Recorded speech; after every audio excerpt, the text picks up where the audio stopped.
They might talk about humor, music, film, books, football and box sets, exercise and maybe even food, trivia and sport, politics and health, sometimes well-being too. On the Life with Brian. On the Life with Brian. Hello to you, a warm welcome. It's Mark here, and hello to you, of course, Choccy. How are you? I am, well, most excellent, but I've got a bit of a cold, but I won't mention it too many times. I'm not Matthew. Okay, well, speaking of Matthew, how are you, sir? I'm fighting fit. Unlike Brian, I'm not going to moan. I'm feeling good. I didn't say I was moaning about it. I just says I won't mention it too many times, unlike you. Well, that's twice already, so I'm keeping count. And as well as our regulars, of course, we've got a special guest with us. And I'm pleased to introduce four-time snooker world champion, legend of the Green Bays, the Wizard of Wishaw himself, John Higgins. John, how are you doing? Thanks for joining us. Yeah, thanks for having me. Yeah, brilliant. Good. Just enjoying the sun up here in Scotland. Just enjoying it. So, John, thanks for inviting me. Well, before we crack on, we gave ourselves darts nicknames when we had Manny on a while back, didn't we? I wonder if any of us can conjure up anything to match John's moniker of the Wizard of Wishaw. I'm going to go first, and anyone that's actually seen me pot a ball would testify that I am the Duke of Fluke. Now, Matthew, what have you come up with to describe yourself? Well, it's not so much what I've come up with. I think Brian's come up with a couple of nicknames for me in the past, haven't you, Brian? Jehovah was one when we first worked together, unoriginally. But then he did actually come up with a snooker related. That was a ball game. Yeah, more pool, but we were famously played pool in Houston. I think we mentioned. Long-time listeners will know about this story, but Brian, I wouldn't say he cheated, but he played dirty. You did say it cheated, John. I did accuse him of cheating, and I had an accusation I withdrew sometime later. But I don't remember. Yeah, you played dirty in order to take $10 off me, which he still keeps in his wallet to taunt me whenever he sees me. So I mean, I was thinking maybe something like the gentleman, seeing as I'm such a honest and decent, upstanding player, unlike Brian. But he actually met Chris and me Minnesota that day, as in Minnesota Slim, wasn't it, Brian? No, the other way. Minnesota Fats. Club called Minnesota Fats. There's a good club in there. A lot of good friends in Glasgow. So it's a good name. Yeah. So it's going to be Matthew Minnesota Chris, I think. And maybe the gentleman thrown in there as well, just to remind Brian about his dirty tricks in Houston.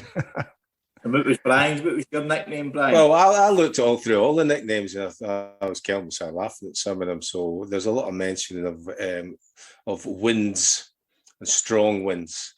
So, and you thought, well, and a lot of them are related to alliteration. So I came up with two different ones, different ways. I've got a Brian Monsoon Malabar McClare.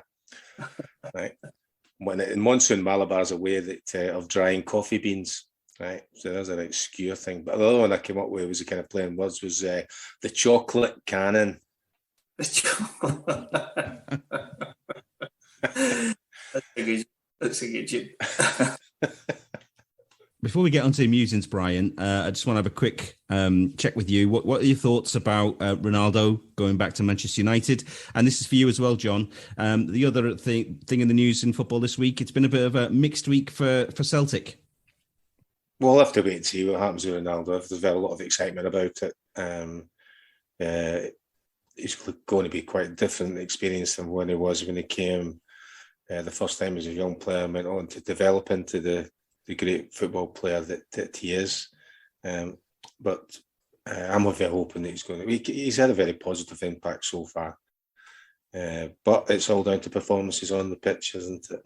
And look forward to when that is going to happen. Hopefully he'll be a positive influence in the dressing room and on the training pitch, and be a talisman or another talisman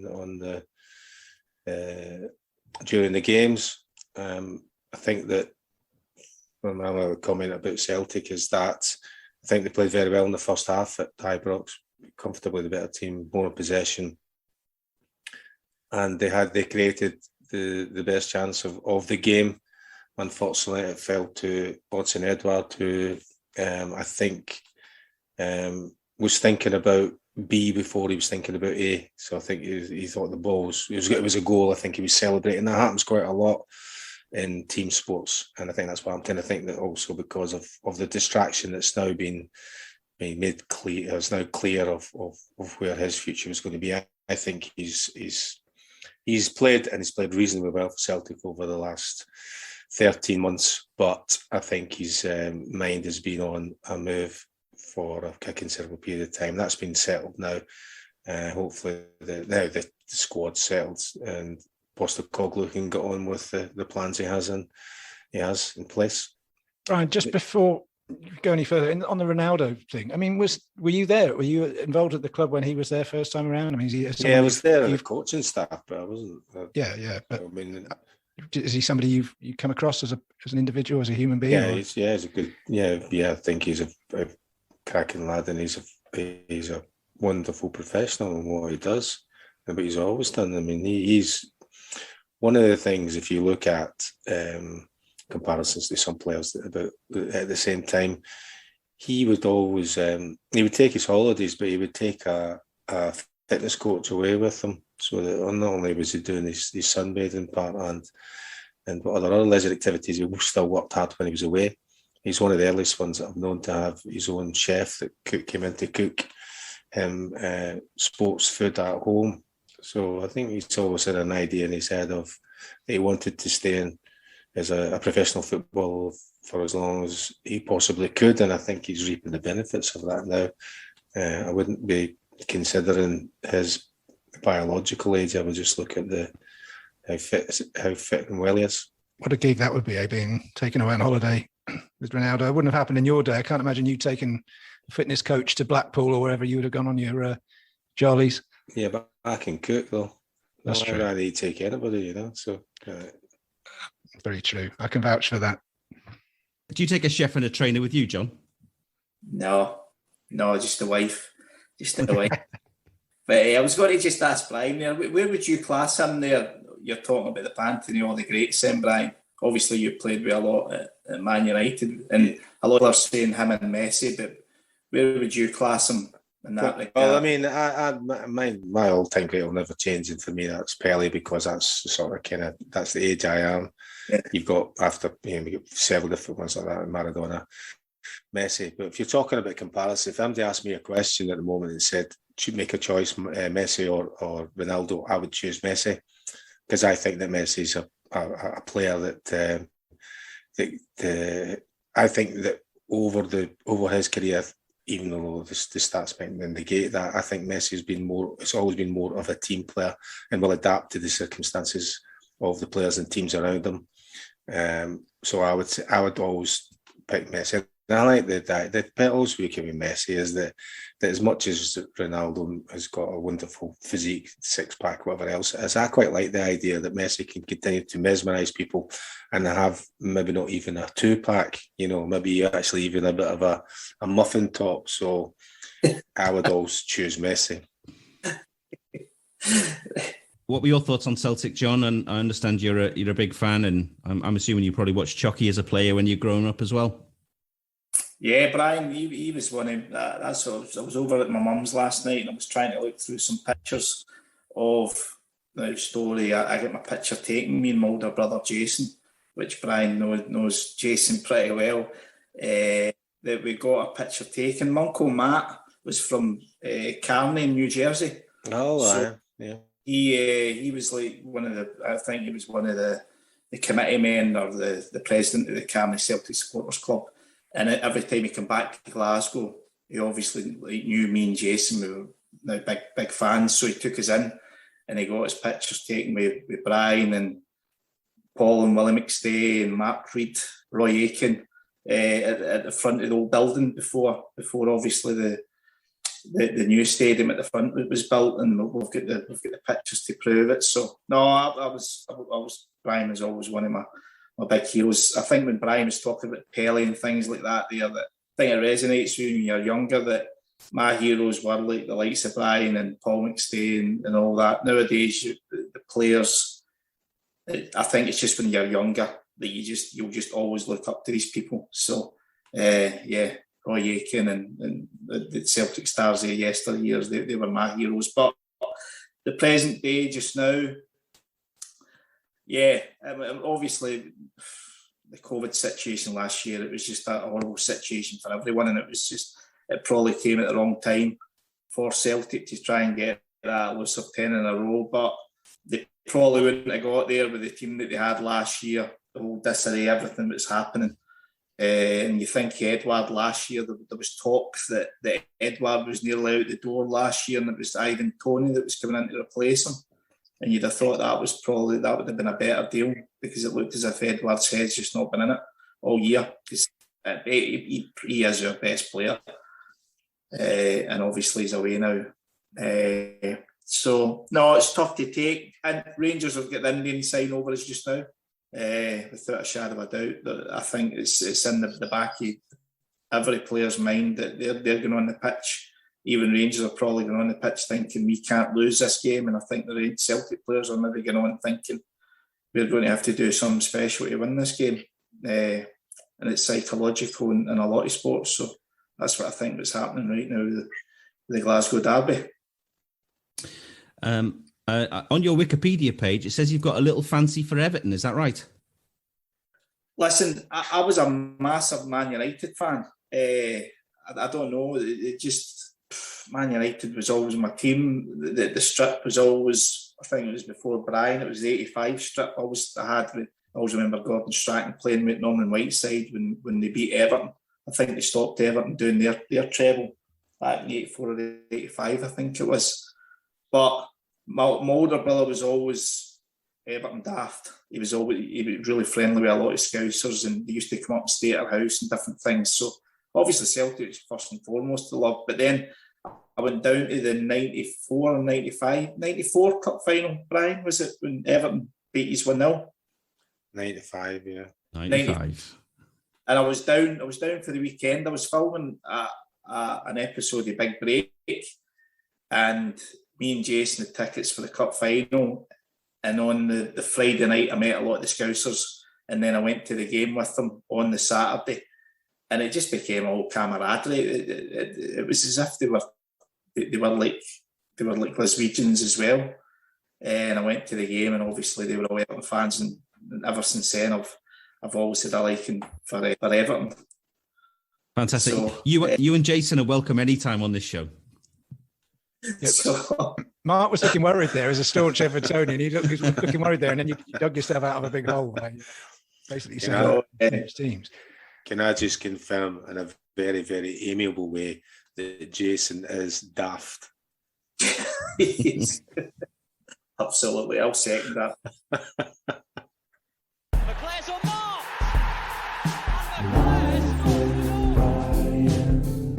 Life with Brian.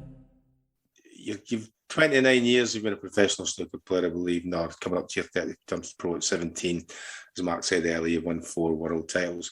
But what I would really like to know is, and this is the thing that I've gleaned from all this research I've been doing over the last 3 months on you, is have you learned to pack your own suitcase yet?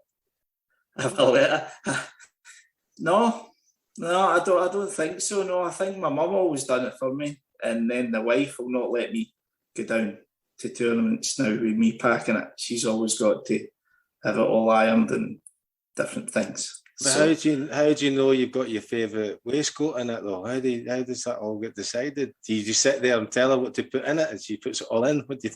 That's exactly. I just put everything on the bed, and I say, "So can you put that in for me?" And what do you? So the second part after that, what do you do when you come back? Then you just throw it all in. Just get it in the washing basket upstairs. And she managed to get it all ready for the next time we get away. So, how many waistcoats would you take on a trip to a tournament? Do you have like one in the reserve, or do you have one for each day? Or what's your routine?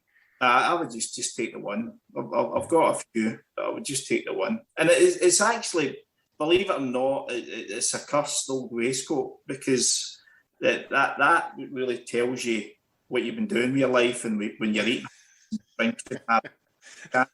Is there not a thing in the back of waistcoats for adjusting them though? Is that not part of the beauty of it? No, with the ones that I get made in China. You just undo another button, don't you? That's what it is, because we've been going to tournaments in China for so many years that we all know it's probably a lot quicker and maybe a lot cheaper to get things made in the Far East than it is here. And every time we go out there, I would always just put my waistcoat in to get new waistcoats made, because you give a lot to charity, different things, and sign waistcoats at the end of the year, and you get new ones made. And I would be going to China every year, and I would just be getting it made an inch, a little bit bigger, and then the following fill up. And I wasn't actually seeing how maybe big I was getting. So that's it. I'm blaming like travelling to the Far East and getting new waistcoats made that to go up with the size I was in the last few years. I saw that. I don't know if this is right or not, but I'm going to assume it is, that one of the things you like are watches. And relating to that, do you get your watches from Montauk, or do you buy antique ones? I've never been one. I've never been big ones for watches, Brian. You know what I mean? But some of the watches out there they're stunning. You're spending a lot of money just for the fake ones. So I've never for the watches. The last time I was in Montauk, I was in there with some colleagues when I was working at United, and I had this. One of the guys found out that you could get better stuff from a certain place, and they had a telephone call to meet some person, and we met this guy, and he took us all over around backwards and forwards, and I was shitting myself thinking, this guy's like, we're going to get mugged here, you know. It's an afternoon, we're going to get mugged, and ended up taking us up this stairway, and came to this big door, and rattled on this big door, and it was a big, massive, big steel door opened. And then we went, and apparently this stuff in here was better snide than you can get on the street, you know. So it's quite a relief to me that we won't get mugged, you know, but I couldn't wait to get out. And when I came back out, some of my other colleagues were haggling, you know, because apparently somebody told me, you got to haggle in these places. And I said, what are you doing? So we're doing some, we're bartering over some watches, you know. And I said, but you're bartering over 13 pence. Just give them the fucking money. Give them more money. You know, this is these people, whatever it is they're doing, having to survive. You're fucking trying to take 13 pence off them. Are you going to name any of these tight individuals, Brian, or not? Get me the physios. It's like the life of Brian scene, isn't it? Now that is you've had a few shekels, so but no, it's true. It's as if that's the thrill of it. Now that they enjoy it as well, I suppose, to pass their time as well, I suppose. So I was embarrassed for them, you know, 13 pence. It'd be different if it was £13, but not with 13 pence. Nah, busy place. I said there's no daft things that you pick up on the interweb as well. There's some other kind of thing that, because you're a celebrity, so you're in this website thing, telling you lots of different things about you, you know, how tall you are, your waist size and all that kind of thing, which is, I think you'd be quite happy with it, because they said it was 34. So, but one of the things that made me, I was pissing myself laughing at earlier today, was it says hair colour, and it said salt and pepper, right? And then in brackets, half bald. And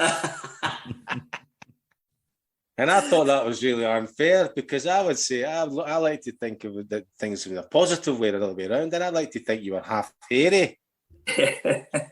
Well, my two brothers, they've went totally bald. I don't know if I need to whip it off. I still think I'm holding on to a little bit just now. No, I'm not. I'm just saying, it's like, I would say that is something to be celebrated, not the other way around, you know. I think you should go onto that website and complain. What website's that? Wikipedia? No, it wasn't that one. There's some other thing that was even more famous than Wikipedia that I can't remember. I dread to think where you do this research, Brian. You come out with some nuggets for all our guests. I got no idea where you. Well, I know. Well, I don't know, but sometimes you do the same things that I used to do, was make things up, you know. So I think maybe John in his time has made things up, and they've now appeared as fact in the interweb, you know. It's like I found another kind of thing. So we're in a daft little, I don't know, according to some other thing that's down in or under your name, and another kind of thing is that you must be a big fan of Harry Potter, because your two favourite actors, according to this site, is Daniel Radcliffe and Emma Watson. I've never seen any of the films now, Harry Potter films. Never seen one. No, there were books as well. You know, you must have read a book before.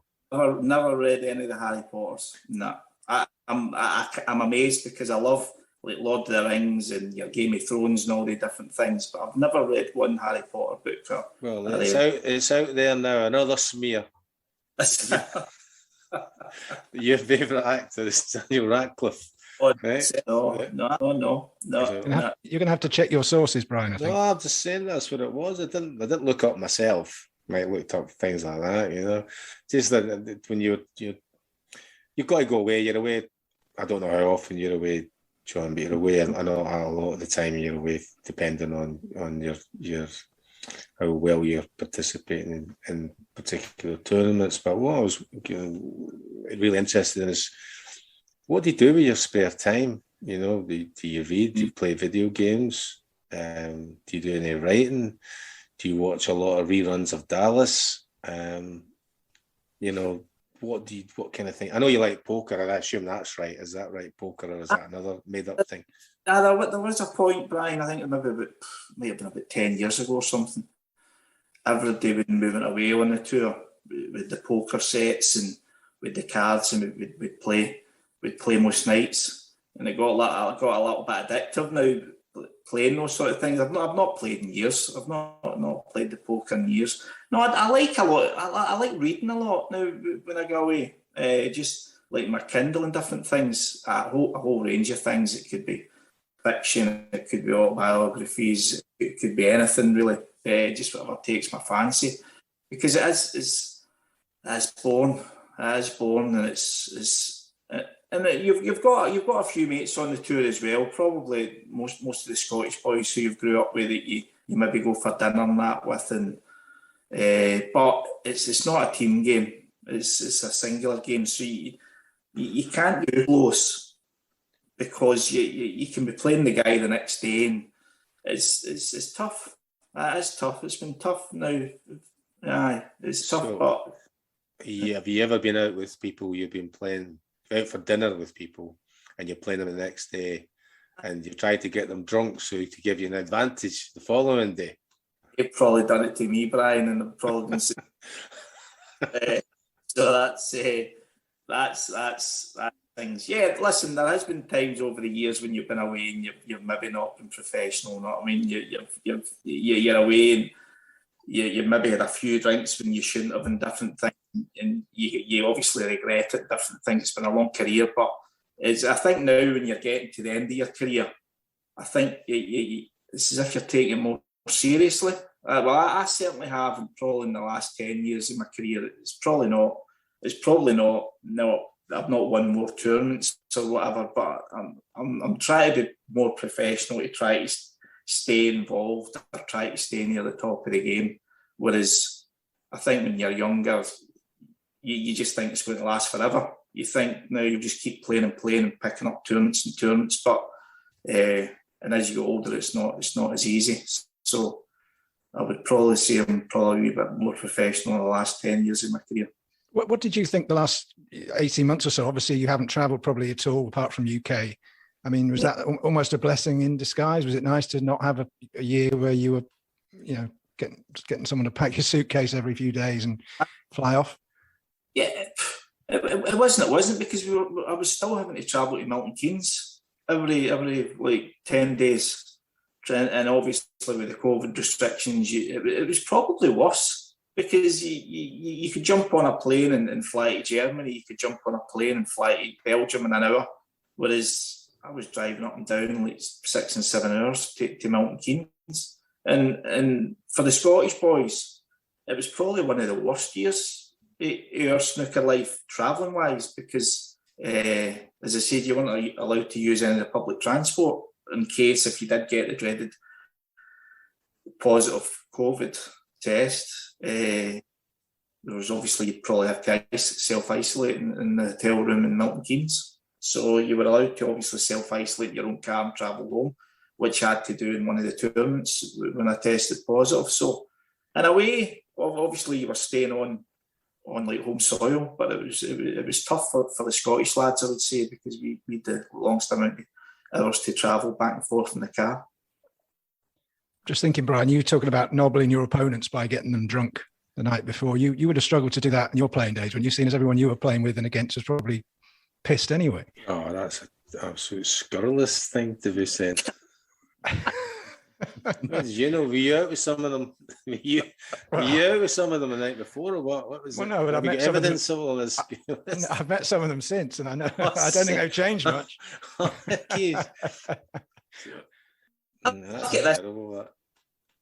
And Tom McAdam and everybody been drunk here, Brian. You've got to tell me now that wasn't true. I'll tell you the good thing about Tom McAdam, though. He's a wonderful carpet fitter. Is he? Yeah, that was what he was before he became a full-time professional football player. Right. So yeah, he lays a lovely carpet. Yeah, I can testify to that. Right, I'll need to get his number off you, Brian. People don't have carpets now. I thought it was all wooden floors that people have, and you can't really have your snooker table on a carpet, can you? Or can you? Oh, I know it's in the carpet. It's through there in the carpet. Aye. No, the wooden floor you can't, because if you drop your cue, the cue can shatter, sort of thing. So it's on the carpet. Very dated wooden floors, Brian. Oh, they are. Right. Yeah, I'd say that's not really that.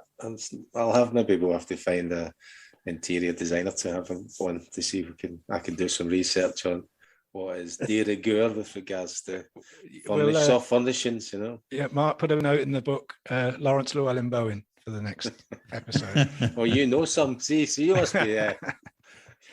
Wow. You must watch all this stuff. Wow, that's how I fill my days. Talking of watching television, Mark, you had a question, didn't you, for which Brian actually mentioned in his last monologue there. Yes. Now, we've ribbed Choccy about his brief and unhelpful appearance on Who Wants to Be a Millionaire as Sir Alex Ferguson's phone a friend. But, John, you've actually appeared on Celebrity Mastermind back in 2010, and Brian's already referred to it, but your chosen specialist subject was? Dallas. Now, you find out some stuff, don't you? That begs the question, why? Are you a super fan? I was a massive fan back in the day. Aye, massive fan. I think it was just on like every Wednesday night or something back in the day, and you were Saturday. Was it Saturday? Was it? Was that season? You should have been down the park underneath the chute drinking, not watching Dallas. Or were you home in time after doing that to go to watch Dallas? I was told to get in at 9 o'clock, so just as I was coming in, before I went in for Dallas was on, so I just became a fan. So massive fan. Yeah. Well, you did brilliantly in that round, scoring 13 points. And then came the general knowledge round. And this has to be one of my favourite all-time mastermind moments. You probably know what question I'm referring to here. I'll be John Humphreys, okay? What popular pizza that shares its name with a famous work by Vivaldi is normally divided into 4 sections, each containing different toppings? The answer is the 4 Seasons. You said... 4 cheeses. It was scrambled.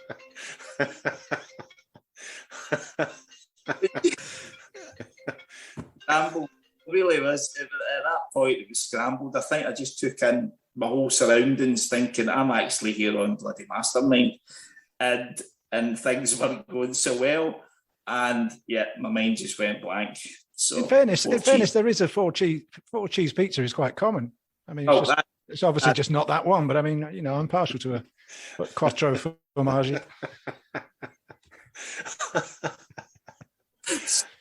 It was a bad moment for me. Yeah, it was a bad moment. No, it's not. I mean, like, I assume that maybe you watched Mastermind again when you were in your formative years.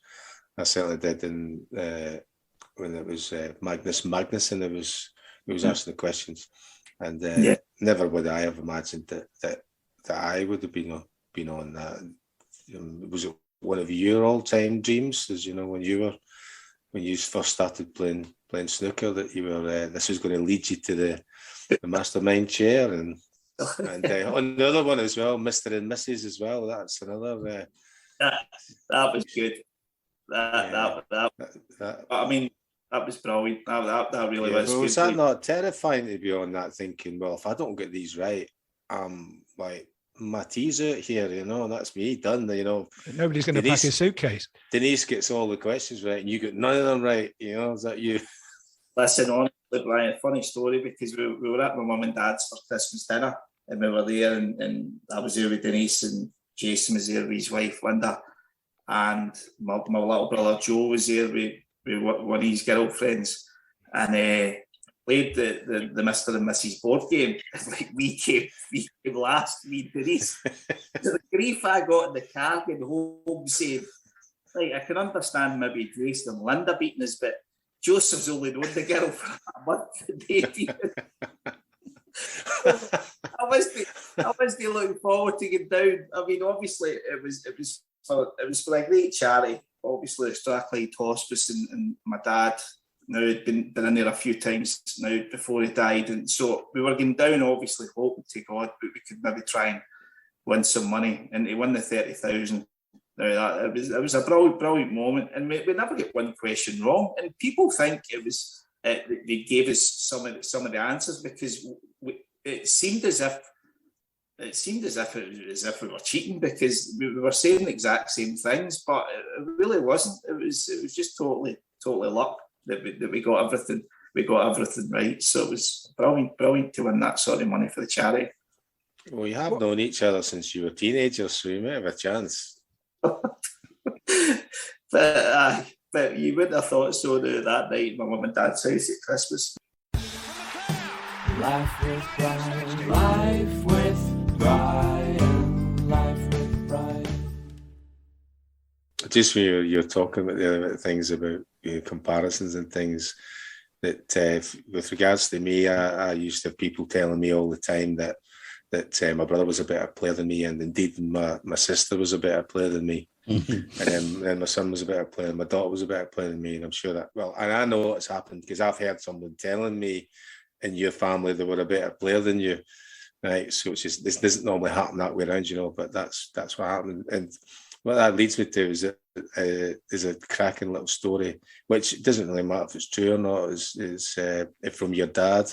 And I'm going to start using this story now as if it's my story, because your dad knew Tommy Gemmell before he became a player, and your dad had played a bit. And the fact when Tommy Gemmell's there has a wonderful career at Celtic, a Lisbon Lion, revered by everybody apart from your dad.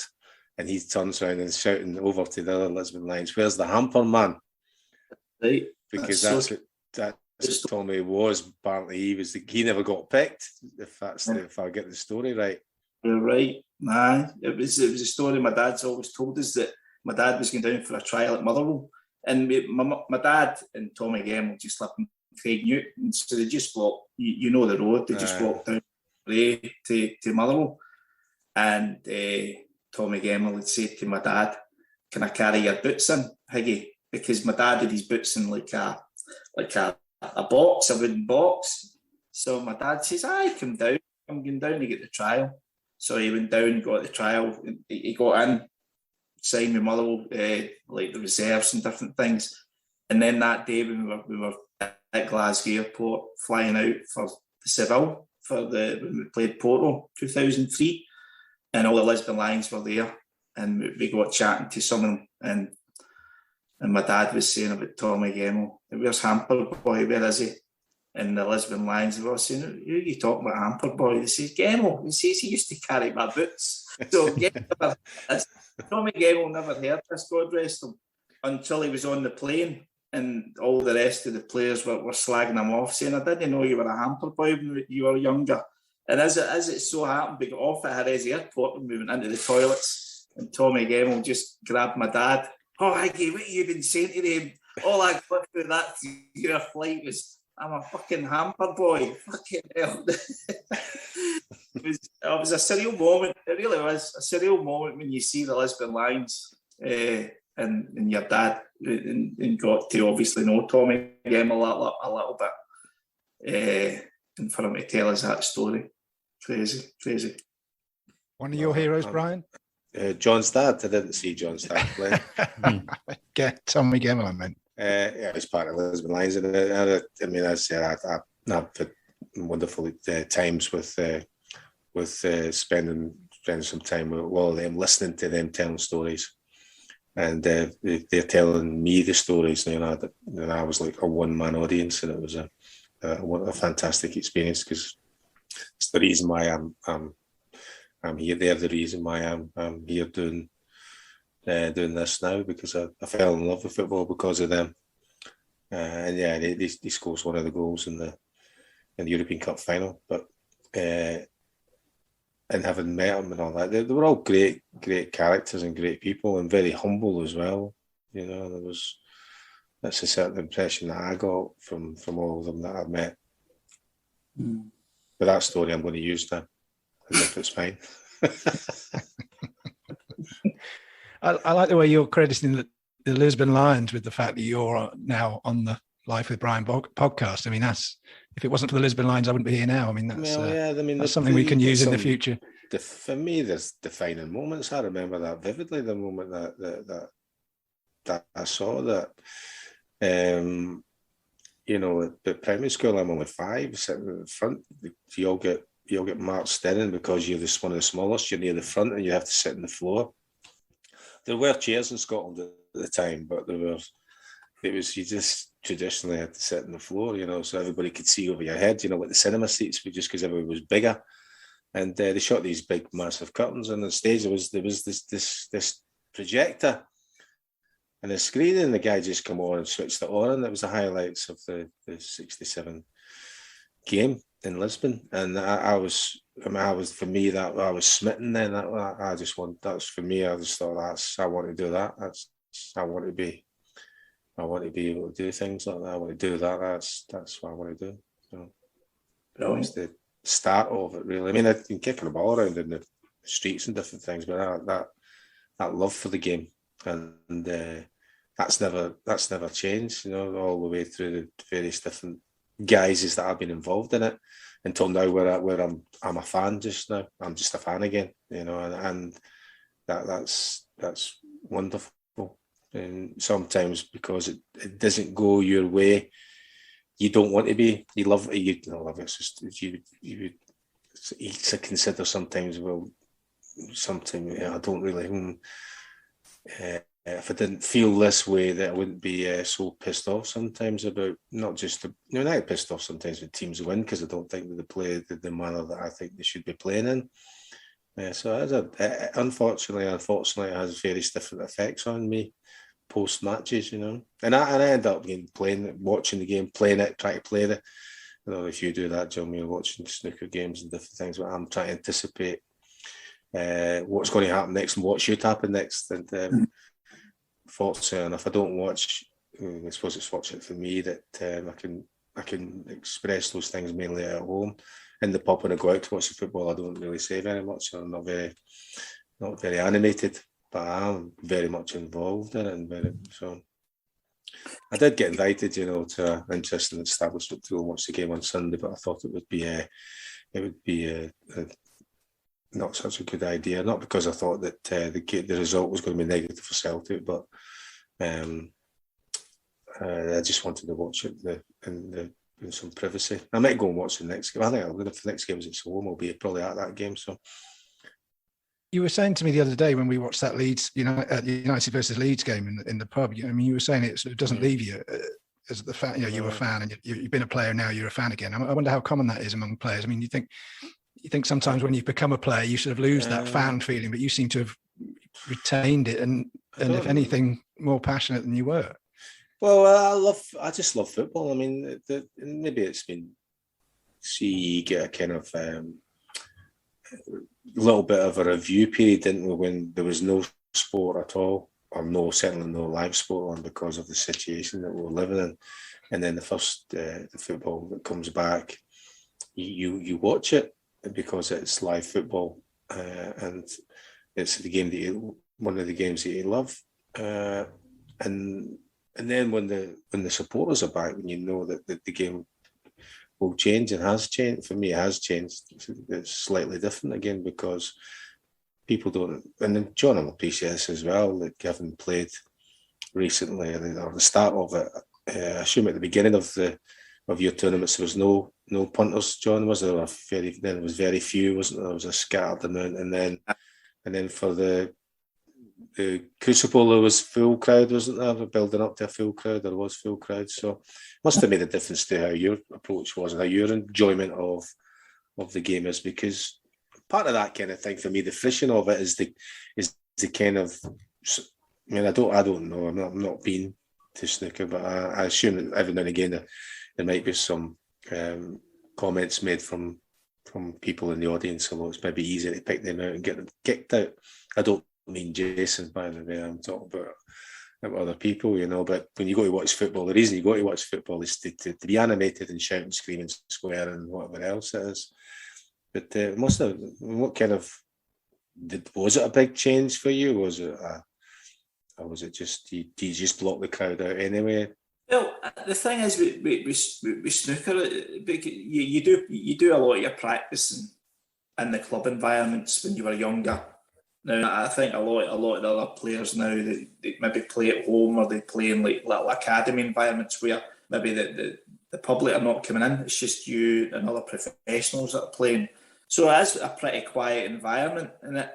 But then when you go on to the tournaments, it still is a quiet environment. It only really, obviously you get the clapping if you play good shots at the end of frames and different things, but all in all, it still is a quiet environment. It's only really when it gets to the end of a match and you can feel the tension for the fans, you can feel it building up, and then when it gets close, you can feel when you start missing shots, the oohs and ahs and different things. That's what you miss, I think. Now, when you get to the nitty-gritty, an important frame and different things, that's when the crowd become important and they play like a massive part in the excitement. But at the start of matches and different things, you say that they've got to be quiet. I know that Barry Hearn has been talking about tinkering with some of the rules, trying to make the crowd now like more engaging during the match and for them to make some noises, different things. But I don't know how you could do that. Like, it's like at the darts and different things that it just seems to be like a cackle of an atmosphere all the way through a darts match. But that's probably maybe the darts players have grew up in the pubs playing with each other, and then there's like a cackle of people shouting different things.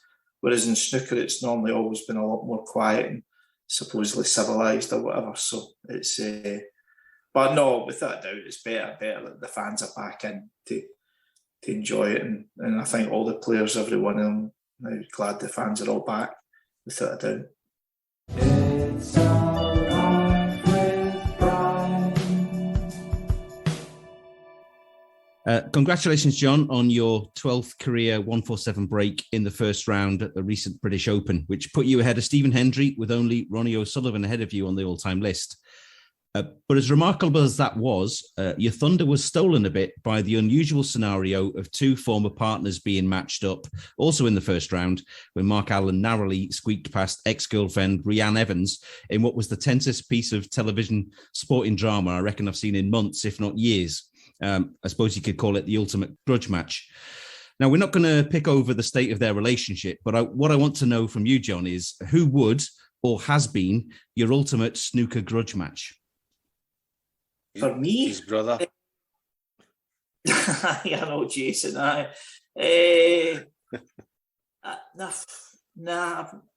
I've never really had that sort of hatred for another player. Really, nah. I've never had that bit in me. No, so I don't know who it would be. Nah, a funny story would maybe be Alex Higgins. I mean, because the first time I ever met Alex Higgins was I was playing Jimmy White in the quarterfinals of the British Open. I think it was my first year as a professional, and I'd won something like 10 or 11 matches to get to the TV stage. I'd won a couple of matches on the TV stage, but then coming up against Jimmy White, I was playing the man instead of the table. So I thought I acquitted myself pretty well. I think I lost 5-3 to Jimmy, and then I walked off after it. And Alex Higgins was there having a few drinks, and he walked up to me. And I thought he was maybe going to say, "Unlucky son, you put up a good fight to Jimmy there, blah, blah, blah." And he just turned around to me and he says, "I'll just tell you one thing." He says, "There'll only ever be one Higgins in this game of snooker."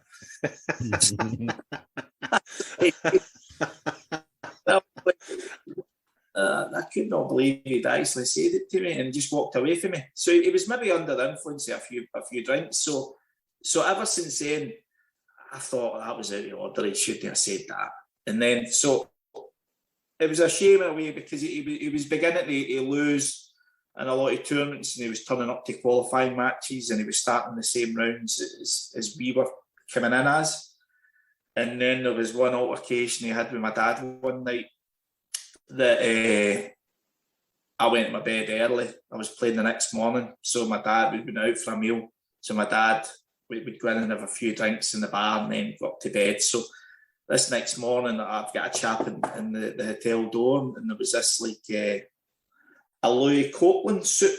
Brian, if you've been over to Ireland, there's a Louis Copeland, a good Irish tailor, I think. He made a lot of nice suits. And he said, "Mr. Higgins, we've got this delivery for you from Alex Higgins." And I'm thinking, well, why is Alex Higgins giving me a suit? A beautiful blue suit, 3-piece suit with a waistcoat, trousers. So I'm thinking, I don't know why, because I've never really spoke really 2 words to him really since then. So then I went down to breakfast, and my dad was sitting there. So you always know if your dad's maybe had a couple of drinks the night before, and he was looking a bit sheepish. And I said, "Dad, I got a delivery there for Alex Higgins, a beautiful 3-piece suit." He says, "Oh, did you?" I says, "Aye. Why was that?" He says, "Well, he came into the bar last night and he was throwing out challenge matches to you." I'm like, "What?" He says, "Yeah, he wanted to play you for 40 grand. So my dad said, "Look, John's not got 40 grand, but if he did have 40 grand, he'd play tomorrow." So that's just your dad. Your dad's obviously backing you up every step of the way. But so it became like I threw a few shouts and whatever. So I think maybe Alex has maybe woke up, because my dad said he had a few drinks in him, and maybe Alex has woke up in the morning and thought to himself, "What did Dad do last night? Maybe I shouldn't have maybe challenged young John to a £40,000 grudge match, a challenge match." So he maybe gave it as a piece off him. So, but now when you think, now one of the legends of the game and different things like that. So, I suppose that would be a grudge match, I suppose. Talking about your brother, I mean, Brian said it on this podcast, I think, before, that he's claimed in the past that he was a better player than you, but he basically spent all his time watching Brian playing for Celtic or following football and going to away games and stuff. I mean, were you just more dedicated than him? And do you think if it came down to it, it would have been close between the two of you? Who knows? We'll never know that. But that's so true. I mean, Jason, I was 12. Jason was about 15, 16.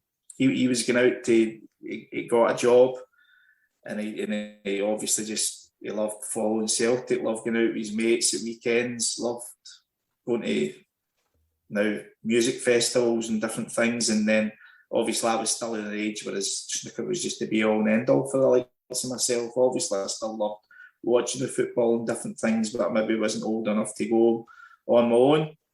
And Jason just sort of fell away from it. So we'll never know. But he was certainly a good player. He really was. He was a good player. So what you're saying is you're not as a dedicated Brian McClare fan as your brother, ultimately. That's what it comes down to. No, do that. But it was just that Jason got to that age where he could go and see Brian in the flesh. I mean, Brian, what about you in terms of football? I mean, there must have been an opponent or two that you laid awake at night thinking about wanting to get stuck into, or grudge needle here and there, or was it always a case of leave it on the pitch? No, it was part. Well, it's more like you you be looking forward to the game and particular games at places? And I always loved the atmosphere you get at away games. So the game at Ibrox on Sunday, I relished that and revelled in that. It was different in my time because there was quite a lot of away fans in both stadiums for Old Firm games, and that for me was as much as the atmosphere can be created quite well with one set of fans who are very, very passionate about their team at home. There's nothing like the friction between fans home and away, particularly in big games like that. Going to play Rangers at Ibrox, going to Anfield to play Liverpool, going to Goodison to get battered by Everton, Leeds away, these kind of things. I wasn't particularly that there was any particular opponent, those ones that you'd be aware of different situations that because the game was sometimes more physical, there were players with reputations that if you weren't kind of careful, you weren't looked after yourself, you could get injured. And that's just the way that it was in some situations then. So, but it's the same kind of thing, is that you may well be quite affected by teams and particular players, but that changes over time, and you kind of lose your dislike for them, I suppose, and particularly when you meet them and different things. I mean, I certainly do, knowing that having met Ronnie Whelan recently for the first time in a long time, and we had ended up having a chat and a couple of beers together, and we got on very, very well. And he had the impression, probably quite rightly, for whatever way I was portraying and whatever things I was doing both on and off the pitch, that I was a twat. So that's acceptable, And it was quite nice that he said, well, actually, you're not a bad lad, So kind of cuts both ways at times, I was number, I think I was, when Tony Cotton came to be second goalkeeper at Manchester United, he came into the dressing room. Tony's a reputation as a tough lad, as well as a very good goalkeeper. And one of the first things he said to me when we were in the dressing room, that one of the things that Tony said to me, no, it wasn't then, sorry, I don't know what happened then, or whatever impression things of both that period of time, because we got changed next to each other in the dressing room. But when I came back to United in a coaching capacity, TC told me that I was at the top of his list of people to batter when he'd finished playing football. So he had a list of people and I was top of it. I never asked him. I didn't ask him about the details of it. This was like, actually, I'm quite pleased about that, whatever it was I had done, whether it was that period of time. Part of that period of time we spent is almost a season, I think, next to each other. I was going to say that. So that wasn't from when you played against each other. Was that from when you played? Oh no, I'm not saying it was. I didn't question about it, or it could have been. I mean, I scored my first goal, ever goal for Manchester United against Tony Cotton, and I don't know whether. Yeah, I could see myself being obnoxious on a football pitch for various different reasons. Yeah. I used to say some goalkeepers. I said to, probably a bit unfair, that when Chris Woods came to Manchester United as part of the David Moyes staff, I went in to say hello to them all, and I said to Chris Woods in front of the other staff and all that, could you just turn round a minute? And when they said, he just looked at me, and I said, okay, just turn round a minute. And when he turned round, I went, I recognise you now. Which probably, is probably put Chris Woods on that list of people that want to batter you.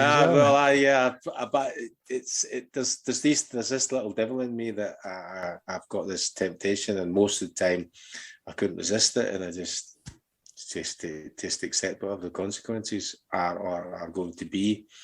I do tend to resist that when I'm in pubs, any random people, because I might actually get melted, as they would say, in the west of Scotland, But certainly it came down to my teammates and colleagues and things that I had no problem about just saying it, because I just wanted to. I like to be amused every day, John. I like to have a laugh and a joke. I'm sure you'll have plenty of laughs and jokes with the players who you both like and probably don't like so much. And you get a bit of banter between you, particularly if the game go back to that thing. You've got to spend an awful lot of time with each other. Maybe you spend more time with them and you do in hotel rooms and restaurants and various other scenarios. So for me, it was about entertainment, and a lot of the entertainment was coming from my own imagination. So, and there's several events that I'm mystified by that I did to Alex Ferguson that would we should negate the fact that I ended up spending 25 years really in his employment, because some of the things that I did and attempted to do were sackable offences, both as a player and as a coach. So, is that because you didn't get found out, or you just no? turned a blind Some eye? of them were pretty blatant, like right in front of them. Man, see, there's some pretty blatant stuff there. Yeah. So there's truth in the rumour that you were one of his favourites. Then, obviously, otherwise you'd have been shown the door. I think that part of it, you analyse it. You think, well, how did you get away with it? Well, the only way I got away with it really was I was of use. Whatever that use was, there's as much as we all like to get treated the same, we don't all get treated the same, and that probably became more kind of highlighted to a number of occasions because of when Eric came. I think that became more of a very much, as I say, a big spotlight on Eric and the things that Eric did. Not that he was being mischievous, sort of playing daft jokes that I was, but just that he was treated differently. That was probably the first real occasion of that everybody could see. Maybe I got treated differently. It's you can't see from the inside, So. Montclair's mailbag. Montclair's mailbag. Montclair's mailbag. That sack of yours is positively bulging at the seams again, Matthew. What's inside? Well, you can see from there. Right, let's have a look. And guess what? Guess who's at the top of the mailbag? It's Cumbrian Dave, as reliable as ever. And he asked you, Brian, were any of your former teammates any good at snooker? Yeah. Well, not even just that. We were good at snooker. Alex Ferguson was a good snooker player. He was breaks of 70 and 80. So he's always had certainly the whole time he was managing Manchester United, he had a snooker table in his home. Yeah, he famously had that snooker table in his house. He was a very good player, yeah. There was a period particularly when I was at Celtic, I used to go and play snooker in Coatbridge all the time, nearly every week. Is that where you picked up your dirty tricks? Yeah, probably, yeah. Was that called tactics, you mean? Well, some would call it tactics. Yeah, there was a few of them were decent. Yeah. They say that. From what I remember, that Alex Ferguson was one of the ones that was. What's your highest break? Can you remember? The 20s, I think, maybe 30. Yeah. Did you ever come across any talented snooker playing footballers, John, in your time, or you never had the privilege? Well, Frank McDougall, Brian. Oh, Frank, was it? Yeah. Frank was pretty good at snooker. I played him in an exhibition in Bury one night, and I'm thinking, how do I know that guy's face? Now, because he put the beef on maybe a little bit, but obviously I'm thinking, I know that guy's face for somewhere. And obviously, because he was a Scottish, Celtic and Rangers when he was playing with Aberdeen at that time, wasn't he? Was it 85? He was a great bowler. But got chatting to him and that. Aye, lovely fella. Bit of a head case, but lovely fella. So he's pretty good. I can always remember I was playing at the Masters. I think I was playing a Sullivan in one of the finals. I think it was, and I think he was pretty friendly with Gary Neville and David Beckham. I think they turned up one of the rounds. I think he was quite friendly with them, but no, I've not played too many. Not played too many. I think snooker is one of those sports that's sort of synonymous with football, isn't it? Like golf as well. It's one of those, obviously you've got a lot of time to kill in the afternoon if you're not in the pub, or you could still be in the pub playing snooker. You know, it's one of those things that maybe not these days, of course, but back in the old generation, snooker and golf seem to be something that footballers turn to for a bit of relaxation, I think. I think maybe nowadays they're away in the private jets, maybe flying. Yeah. Well, I think PlayStations and the like are taken over from the snooker table. Snooker and the bookies and different things. Yeah. Okay, and the second question out of the mailbag is from Craig LG, and he asks, here's one for you, talk about putting you on the spot. In what song or book does Brian think the main character could have been based on him, and what character in song or fiction would have what he have liked to have been? Character in fiction? Yeah, so what song or book does Brian think the main character could have been based on him, and what character or song in fiction would you have liked to have been based on him? Character in fiction, I'm going to choose Gandalf.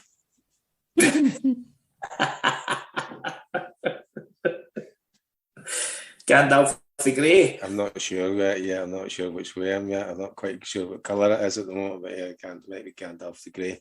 And what was the other part? Sorry, Matthew. Well, a song. So, what song or book does Brian think the main character could have been based on him? So, I mean, a character in a song about somebody, I suppose. No, there's never been a song or a book that's been written that's been that boring. No. So, okay, then. So, the second part of his question is, which song or fictional character would you have liked to have been? Gandalf. Yeah, so that's I'll go for Gandalf the Grey. And in terms of song, a song that I would like to. Well, a character in a song, or a song character in a song.